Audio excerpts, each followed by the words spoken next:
टिकावाली police प्रशासन तरफ MCS college cyber सचेतनता कार्यक्रम अध्यक्ष दीनबंधु महांती सभापतित्व अनुष्ठित हो मुख्य अतिथि भाव में स्थानीय वीडियो विष्णु गोविंद जोगदे साइबर सुरक्षार दिग उपर विशेष आलोचना करथिले। मुख्य वक्ता भाव में फुलबाणी साइबर थानार अधिकारी गेली कुमारी साहू साइबर अपराध किपर नियंत्रण हो पारिबो विषय भाव में आलोचना करथिले। टिकावाली थाना अधिकारी प्रज्ञा रीतांबर कर कार्यक्रम आभिमुख्य उपरे आलोकपात करने बेले स्थानीय भारतीय स्टेट बैंक शाखा प्रबंधक क्षीरोद चंद्र बेहेरा जोगदे साइबर सुरक्षा उपर छात्र छात्री को परामर्श देते। सम्मानित अतिथि भाव में अध्यापक नरेंद्र दिगाल बनमाली बेहेरा सब इन्स्पेक्टर रवींद्र कुमार हेम्ब्रम जोगदे साइबर सुरक्षा उपर ब्लॉक स्तरीय क्विज तर्क उभय इंग्राजी ओडिया अनुष्ठित होता। इंग्राजी तर्क आदर्श विद्यालय आराध्या मृणाल पाणी प्रथम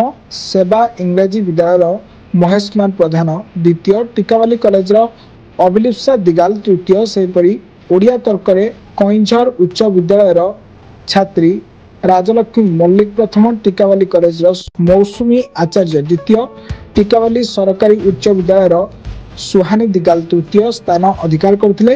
कार्यक्रम को प्रोग्राम ऑफिसर अध्यापक ज्ञानरंजन भोई अध्यापिका चंपा सोरेन युवा रेडक्रॉस युवक अध्यापक रतनी दिगाल अध्यापिका निवेदिता भोई शिवानी कहर स्मृतिरेखा नायक परिचालना करथिले।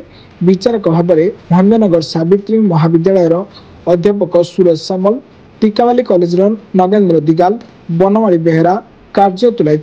कार्यक्रम में 16टी उच्च विद्यालय अंशग्रहण करते।